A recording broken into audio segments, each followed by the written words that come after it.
Bueno, buenas tardes. Aquí vamos a empezar con la última unidad que entra en el parcial, que es crecimiento microbiano.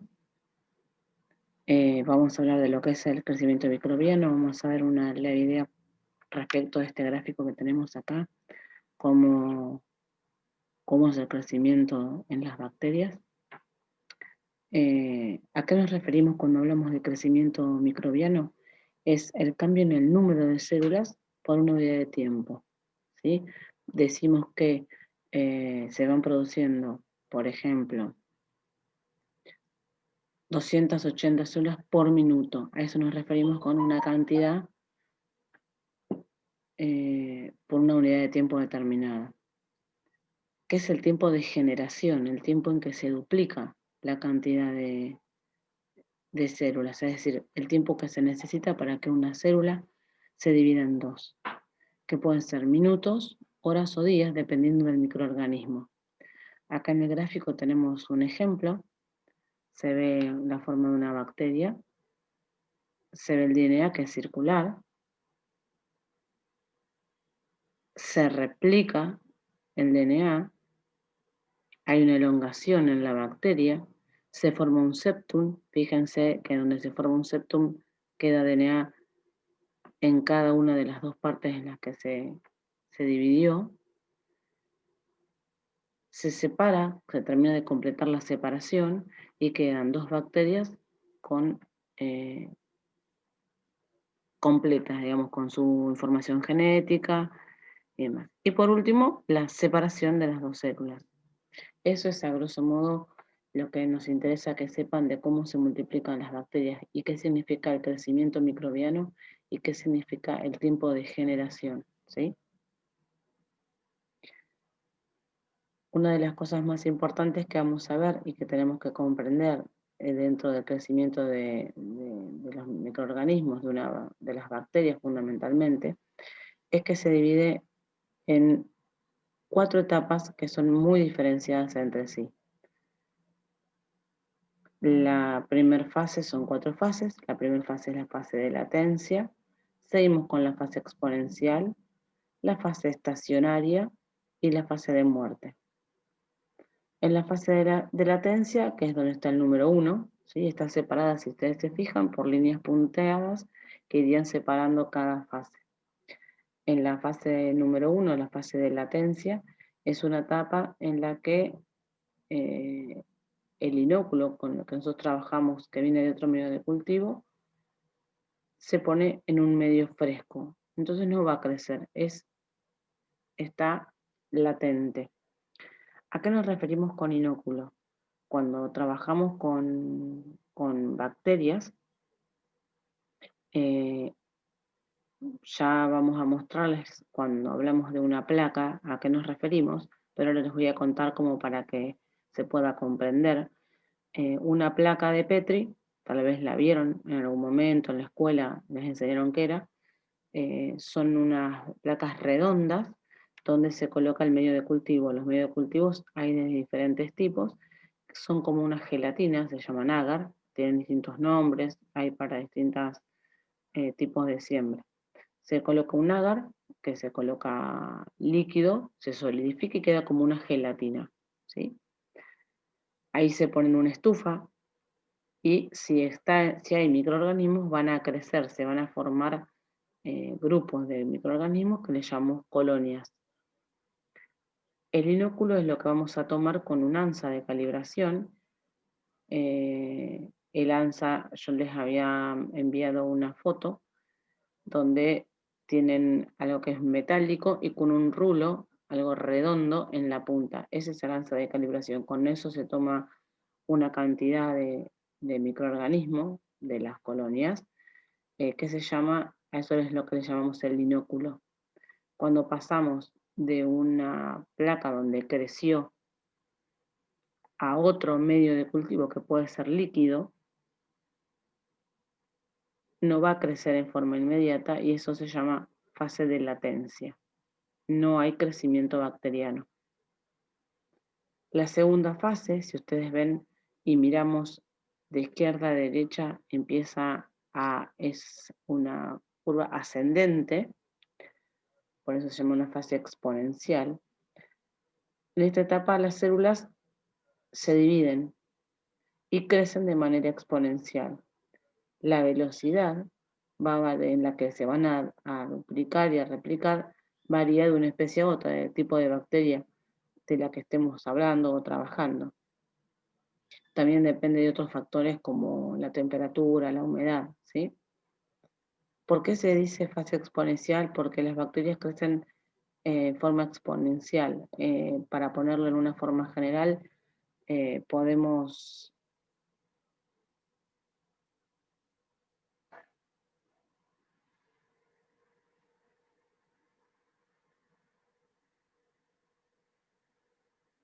Para poner una forma general, perdón, podemos hablar de una fórmula general como un 2 a la n, por ejemplo. La n es el número de veces que se replica. Como recordamos de matemática, 2 o algo elevado a una potencia es una función exponencial. En la fase estacionaria, ahí está, digamos, graficado como que se eleva un poco, pero en realidad sería recta, horizontal y recta la gráfica. En esa etapa ya los nutrientes que había en el medio de cultivo se agotan y ya no hay crecimiento exponencial. Hay actividad metabólica de las bacterias, pero no se multiplican. ¿Sí? Entonces, si volvemos un poco hacia atrás, en la fase de latencia, las bacterias no crecen. En la fase de crecimiento exponencial o la fase exponencial, las bacterias crecen en forma exponencial. La velocidad de ese crecimiento va a depender del tipo de microorganismo que estemos trabajando y de otros factores como la temperatura y la humedad, por ejemplo. Y en la fase estacionaria, las bacterias dejan de crecer, ya no hay más, se agotaron los nutrientes y ese crecimiento se detiene.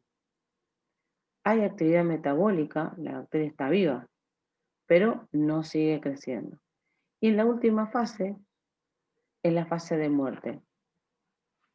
En esta fase las células no solamente ya no crecen, tampoco hay actividad metabólica y comienza la muerte. Por eso es una fase de muerte, las bacterias comienzan a lisarse, a romperse. Acá tenemos otro gráfico que está bastante, me gusta un poco más a mí.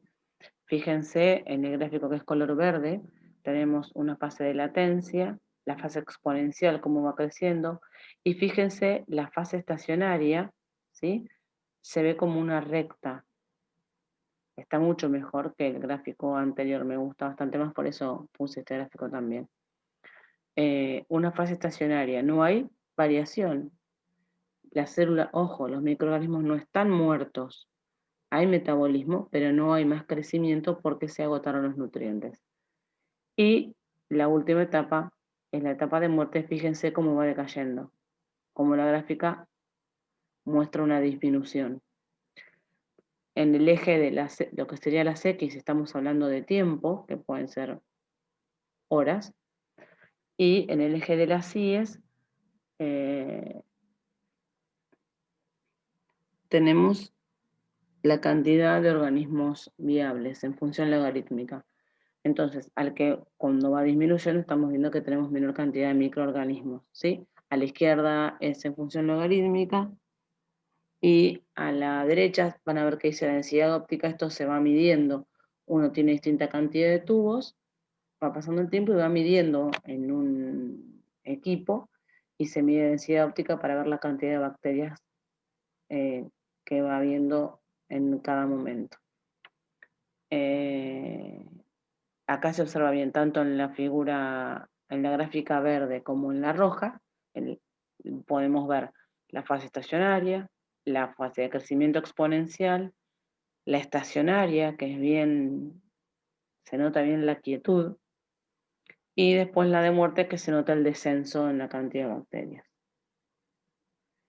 ¿Qué factores van a afectarnos al desarrollo y el crecimiento microbiano? Uno de los factores más importantes es la temperatura. Tenemos microorganismos que van a crecer a temperaturas bajas, microorganismos que van a crecer mejor o tienen como una temperatura óptima de crecimiento, temperaturas intermedias, y hay microorganismos que van a crecer a temperaturas elevadas. Acá hay un ejemplo con un termómetro, que hablamos de por debajo de 5 grados, tenemos una refrigeración adecuada. Si tenemos que ponerlos en una temperatura de refrigeración, hablamos de menos de 5 grados. Entre 5 y 60 grados es la zona de peligro, y más de 70 grados es una cocción adecuada, ¿sí? Esto si hablamos, por ejemplo, tenemos en cuenta cuando hablamos de alimentos.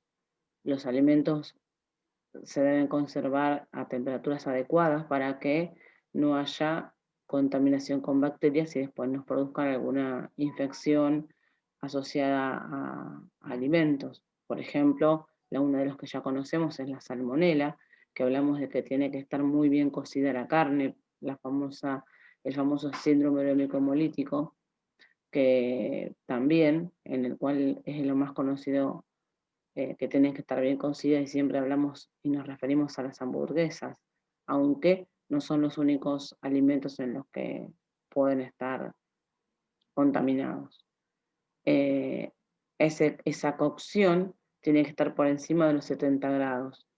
Tiene que estar bien cocido el alimento para asegurarnos de que no tenemos riesgo de tener una infección, una enfermedad transmitida por alimentos. Uno de los más conocidos, como le dije, es la salmonela, que se encuentra en los huevos mal cocidos, huevos caseros mal cocidos, cuando hacemos mayonesas caseras, cuando hacemos cualquier preparación con huevos caseros y que no tenemos el cuidado de, por ejemplo, batirlos. Muchas veces hay recetas que si a alguien le gusta cocinar o los ha hecho alguna vez, se baten el huevo con el azúcar, por ejemplo, para hacer una especie de zamballón, a baño María. Esa temperatura nos va a asegurar que estamos eliminando, si es que estuviera alguna de estas bacterias. Por eso se insiste con la cocción adecuada. Lo mismo que el mantenimiento del alimento en la heladera hasta que sea usado, de la carne sobre todo, y de todos los alimentos, tienen su grado de humedad y de temperatura adecuados para ser conservados. Si no están conservados a temperaturas adecuadas, se ponen en mal estado. Bueno, hablábamos de la temperatura, seguimos. Cada microorganismo tiene su temperatura ideal de crecer. Tienen un rango de temperatura, no es que crecen a los 20 grados, crecen algunos entre los 10 y los 30 grados, en ese rango de temperaturas van a crecer. Tenemos una temperatura mínima, que es cuando ya no hay, se detecta crecimiento. Ahora hablemos bajo de esa temperatura. Por ejemplo, si vamos a hablar de microorganismos que crecen entre los 8 y 20 grados, debajo de los 8 grados no van a crecer. Por lo tanto, los 8 grados es la temperatura mínima, ¿sí? La temperatura óptima sería la temperatura ideal, es donde tenemos la máxima velocidad de crecimiento de las bacterias y su metabolismo está a la mayor velocidad posible. Y la temperatura máxima es la máxima temperatura que tolera el microorganismo y a la que hasta esa temperatura puede crecer algo. Mayor de esa temperatura es insostenible. Se desnaturalizan las proteínas, se desnaturalizan las enzimas y la bacteria muere. Acá tenemos un gráfico donde tenemos el rango de crecimiento y la temperatura. Una temperatura mínima, una temperatura máxima, una temperatura óptima. ¿A qué nos referimos acá con los distintos tiempos? ¿Qué pasa en cada una de las temperaturas? En las temperaturas mínimas, los procesos de transporte a través de las membranas son muy lentos y el crecimiento no se produce, no crece la bacteria. Está viva, ¿sí? Mantiene su metabolismo, pero es muy lento. En la temperatura intermedia, que es la que está en color verde, las reacciones se producen a la mayor velocidad que pueden. Y en la temperatura máxima se produce fundamentalmente la desnaturalización de proteínas, el colapso de la membrana citoplasmática y la lisis térmica. Es decir, la bacteria se rompe, ¿sí? Acá tenemos distintos ejemplos. Las bacterias que crecen a bajas temperaturas, que es lo que tienen a su izquierda y en celeste, digamos la curva, se les llama bacterias psicrófilas. Tienen un nombre de un ejemplo. No me importa esos nombres, con esos ejemplos son nombres muy raros. Me interesa que sepan que hay bacterias que crecen a bajas temperaturas y se les llama psicrófilas, que hay bacterias que crecen a temperaturas intermedias y se las llaman mesófilas, por ejemplo, la Escherichia coli, esa es una de las más conocidas, y que también existen bacterias que crecen a altas temperaturas y se las llama termófilas. También existen a temperaturas muy superiores, son las bacterias hipertermófilas.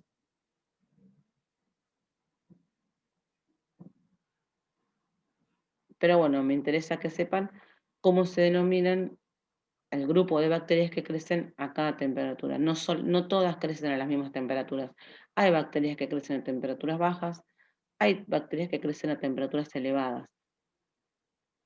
Se llaman psicrófilas y termófilas. Y las que crecen en la temperatura intermedia, mesófilas.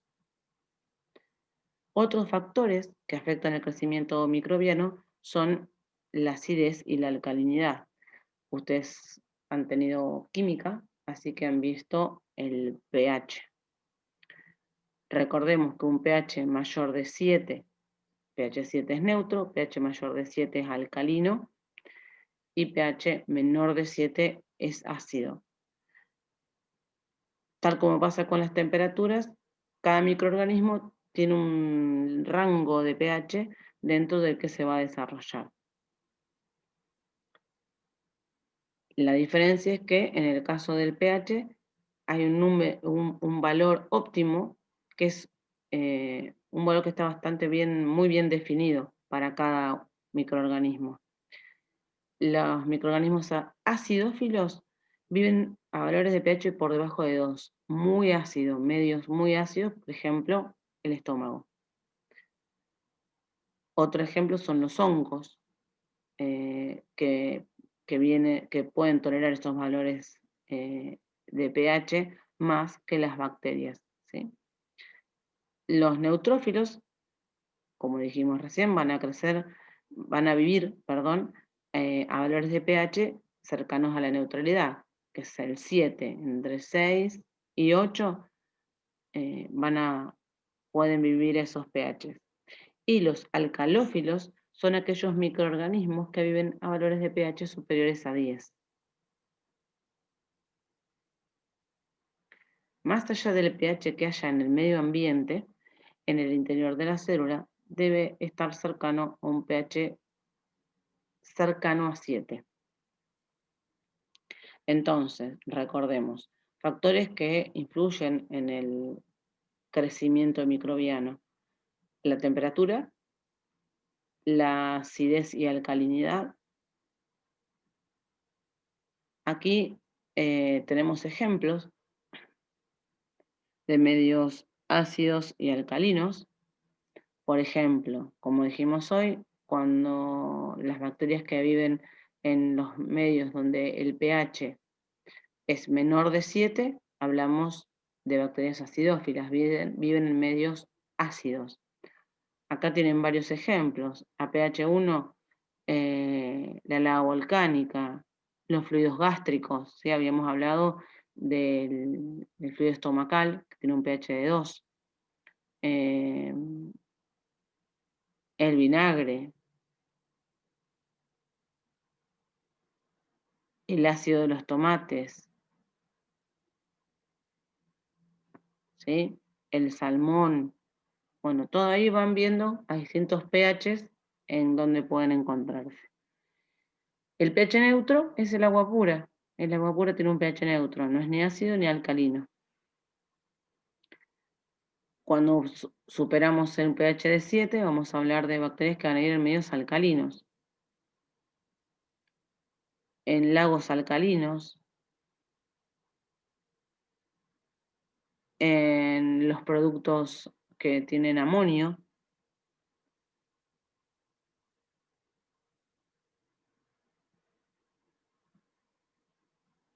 otro de los factores es la actividad del agua, que se denomina AW.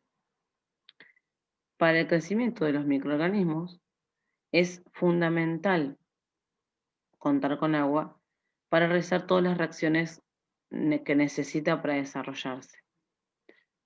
Siempre el agua va a difundir desde una zona de alta concentración a una zona de baja concentración. Es decir, tenemos alta concentración de agua, baja concentración de solutos, y va a difundir a una zona de baja concentración de agua y con alta concentración de solutos. A eso lo vamos a llamar osmolaridad.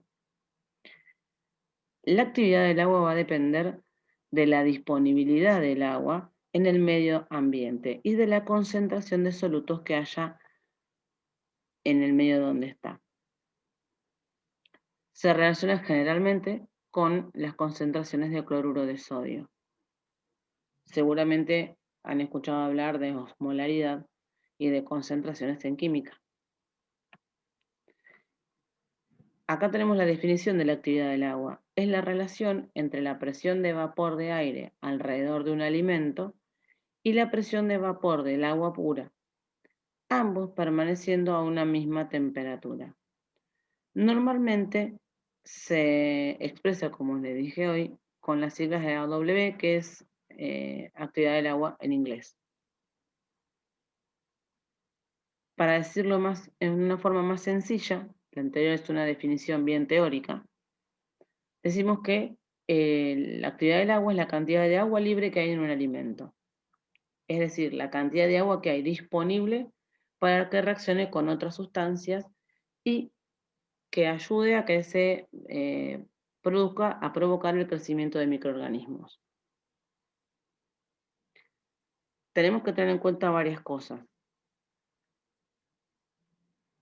La cantidad de agua libre tiene valores que corresponden a la cantidad correcta, digamos, de agua libre que puede haber en un alimento. Las unidades van de 0 a 1, AW. Cuanto más cercano a 0 es ese valor, menos disponible está el agua para las bacterias.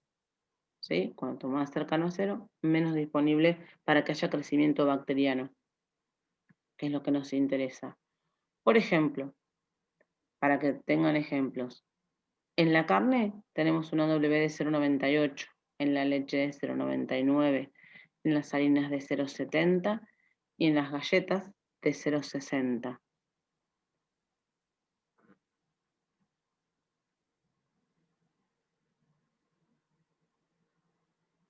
Bien,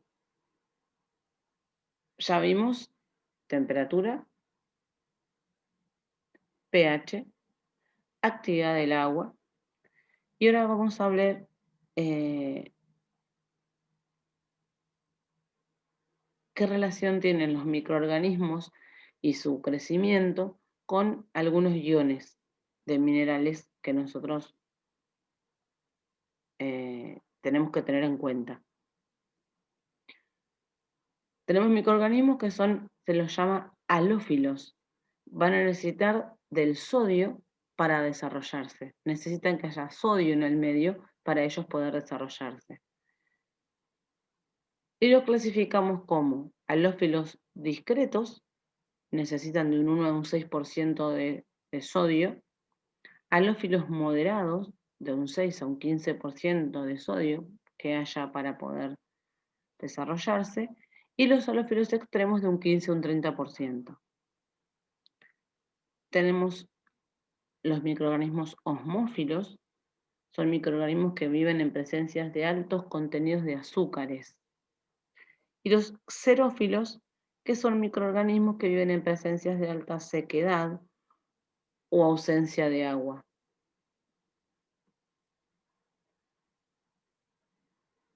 Bien, acá tenemos un ejemplo, otra vez curvas. Fíjense que en el eje de las X tenemos las concentraciones de cloruro de sodio y en el eje de las Y es el rango de crecimiento.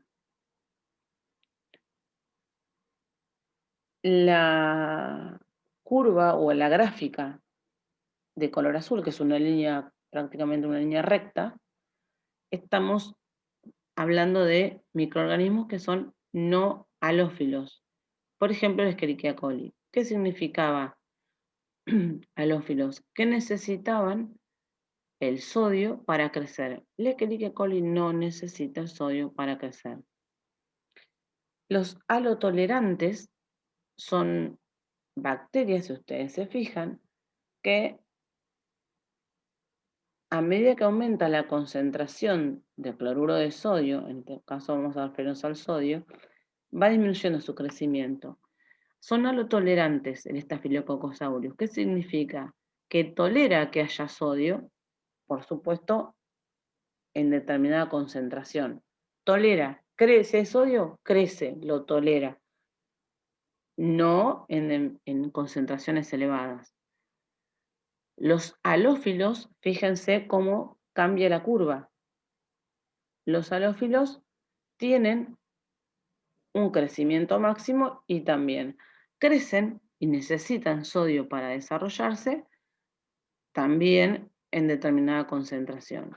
Y los halófilos extremos necesitan, fíjense que estamos en la mitad en el eje de las X, de las concentraciones de sodio que necesitan para desarrollarse. Un ejemplo es el Halobacterium salinarum. ¿Sí? Insisto, no necesito ejemplos que se acuerden los nombres de todos, sí, que existen microorganismos que son los halófilos, los halotolerantes. El ejemplo del estafilococo, el ejemplo del Escherichia coli. Los otros nombres son complicados, no es importante. Sí, es importante que sepan que hay microorganismos que necesitan del sodio para crecer.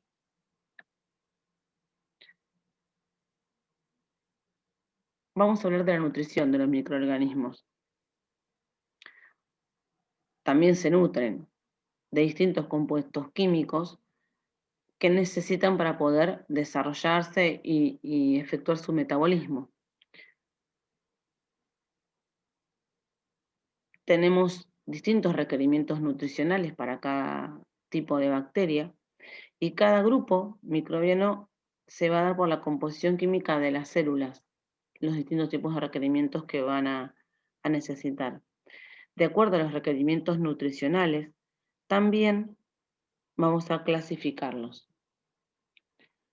Algunos microorganismos tienen requerimientos nutricionales sencillos, van a tener su energía de compuestos inorgánicos y van a utilizar el dióxido de carbono o carbonatos como fuente de carbono. Otros microorganismos van a necesitar compuestos orgánicos con diferentes grados de complejidad, compuestos más complejos que el dióxido de carbono. Otras fuentes son la fuente de nitrógeno. La van a obtener de los aminoácidos o nitrógeno inorgánico en diferentes estados de oxidación, incluyendo el nitrógeno molecular. El nitrógeno molecular es el N2, ¿sí? Y de acuerdo a los requerimientos de oxígeno, distintos tipos de microorganismos van a poder vivir con distintas concentraciones de oxígeno. También los vamos a clasificar.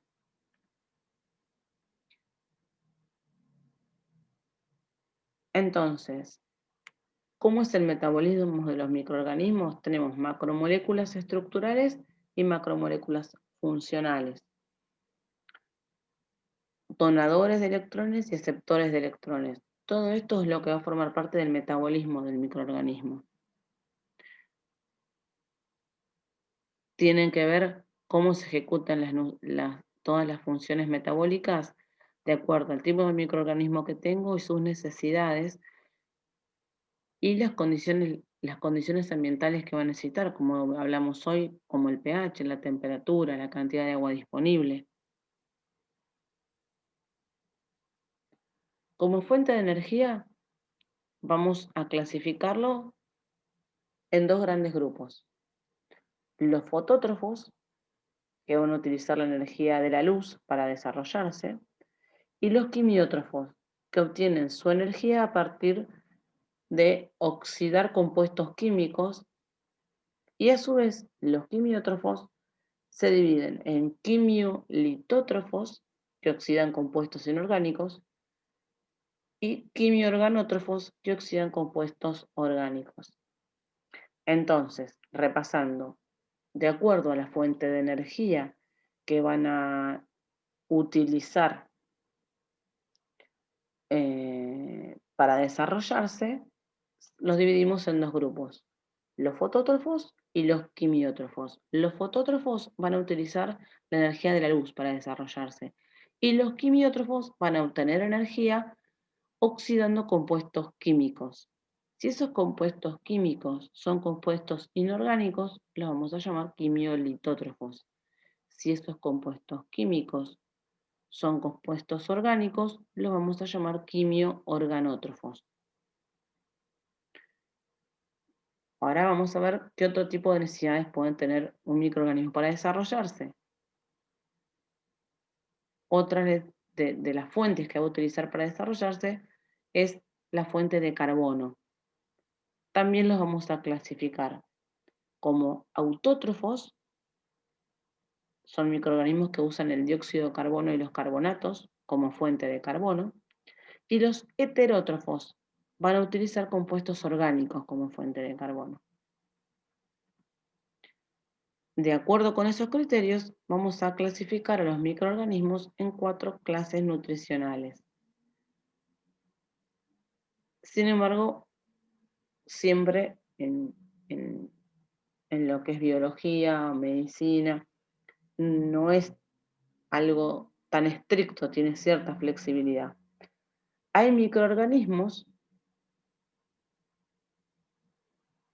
que utilizan la luz como fuente de energía, como que son los fotoautótrofos, pero que también crecen en la oscuridad y se comportan como quimioterótrofos. Esa característica de estos microorganismos que son fotoautótrofos, es decir, que usan la luz como fuente de energía, pero que también crecen en la oscuridad, se les llama facultativos, porque pueden también crecer en la oscuridad y comportarse como quimioterótrofos. Algunas bacterias y algas fototróficas son incapaces de utilizar el dióxido de carbono como fuente de carbono. Por eso viven asociadas, unidas con otros microorganismos que le dan algún componente orgánico. Esto sucede cuando se los cultiva en medios artificiales, también se les tiene que dar el compuesto orgánico.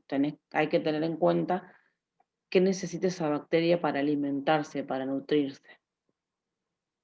Aquí tenemos las clases nutricionales, las 4 clases nutricionales. Esto lo tienen que saber muy, pero muy bien. ¿Cómo dividimos? Fotoautótrofos toman energía de la luz, toman carbono, la fuente de carbono es el dióxido de carbono, los carbonatos. ¿Qué ejemplos? Acá tenemos que también saber los ejemplos. Las algas y algunas bacterias. Otra clasificación, fotoheterótrofo. Foto, la fuente de energía es la luz. Heterótrofos, la fuente de carbono son compuestos orgánicos. Por ejemplo, las bacterias verdes y rojas. Otra clase nutricional, quimioautótrofas. Quimio, la fuente de energía, es la oxidación de compuestos inorgánicos como el amoníaco, el dióxido de nitrógeno y el ácido sulfídrico. La fuente de carbono es el dióxido de carbono. Por ejemplo, bacterias que oxidan el nitrógeno, el hidrógeno o el hierro. Y la última clasificación son quimioheterótrofas. Clase nutricional, quimioheterótrofa. Quimio obtiene la energía de oxidación de compuestos orgánicos.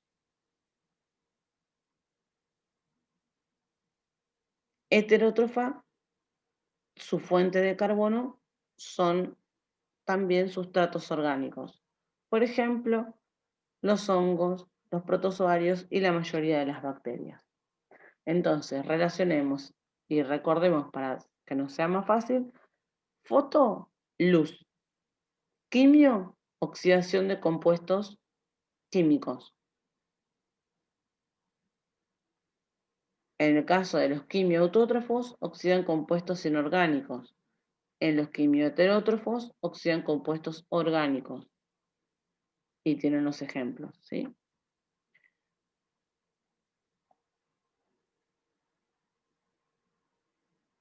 A los quimioautótrofos, como dijimos anteriormente, habíamos dicho que de acuerdo a la fuente de energía que utilizaban, cuando hablábamos de quimio, hablamos de oxidación de compuestos químicos, ¿sí? Cuando estos compuestos químicos eran inorgánicos, decíamos que eran quimiolitótrofos. También se los puede denominar así. Y los quimioheterótrofos, si observamos, oxidan compuestos orgánicos para obtener energía y utilizan sustratos orgánicos para la fuente de carbono. Es decir, que tanto para utilizar como fuente de carbono y como energía utilizan lo mismo, compuestos orgánicos. A los compuestos orgánicos que actúan como precursores o como constituyentes del material celular y que no se pueden sintetizar a partir de compuestos de carbono, se los llama factores de crecimiento. Y se dividen en tres clases. Los aminoácidos, que son requeridos como constituyentes de las proteínas. Recordemos que las proteínas están formadas por unidades de aminoácidos. Las purinas y pirimidinas, que son requeridos como constituyentes de los ácidos nucleicos. Recuerden que los ácidos nucleicos, el ADN, ácido desoxirribonucleico, y el ARN, ácido ribonucleico, están formados, entre otras cosas, por una base púrica o una base pirimidínica. Y las vitaminas, que están formadas por distintos compuestos orgánicos que, entre otras cosas, forman los centros activos de algunas enzimas. De acuerdo a las necesidades de estos factores de crecimiento, factores que el microorganismo no puede producir a través de la oxidación de compuestos orgánicos o inorgánicos o a través de las fuentes de energía, no puede producirlas, hay que incorporárselas externamente, digamos. Los podemos clasificar, los podemos nombrar de dos maneras. Los protótrofos son microorganismos que pueden cubrir todas sus necesidades por la fuente principal de carbono, por lo tanto no requieren factores de crecimiento. Los microorganismos que no requieren factores de crecimiento porque cubren sus necesidades con las fuentes de carbono y energía que utilizan son los protótrofos. Y los auxótrofos son los microorganismos que requieren uno o más nutrientes además de la principal fuente de carbono, que, como dijimos, pueden ser compuestos orgánicos o compuestos inorgánicos. De acuerdo a Otro de los elementos fundamentales de las necesidades de las bacterias para su crecimiento es el oxígeno.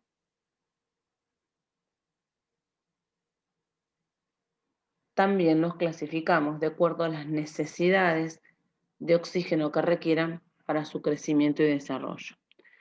Los microorganismos los vamos a clasificar en aerobios, en microaerófilos, en anaerobios facultativos y en anaerobios estrictos.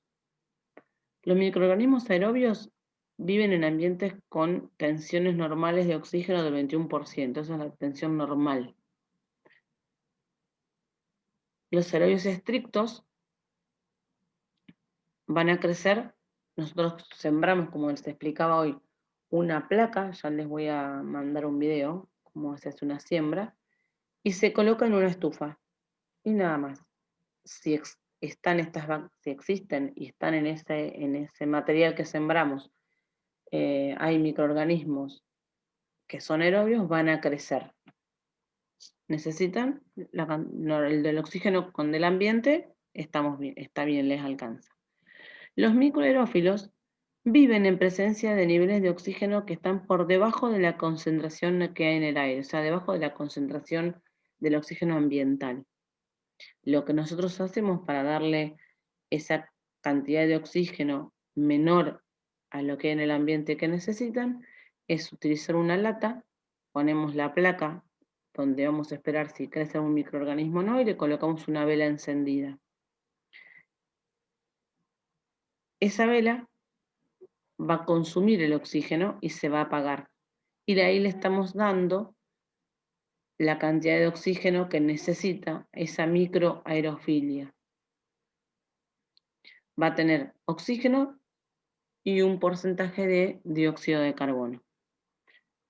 Los anaerobios facultativos son microorganismos que pueden vivir en ausencia o en presencia de oxígeno. Si no hay mucho oxígeno, pueden vivir igual. Los aerobios también los podemos clasificar como aerobios estrictos. Si no hay oxígeno o hay poco, no viven, no se desarrollan. Los microaerófilos viven en presencia de oxígeno, pero necesitan un poquito de dióxido de carbono, bajar esa cantidad de oxígeno respecto a la cantidad de oxígeno que hay en el ambiente. Los anaerobios facultativos pueden vivir en ausencia o en presencia de oxígeno, y los anaerobios no pueden crecer si hay oxígeno. No viven, no se desarrollan. Este es un ejemplo de estas placas que ven ahí, ven como cositas redondas apiladas, hay 4, esas son placas de Petri que tienen medios de cultivo adentro.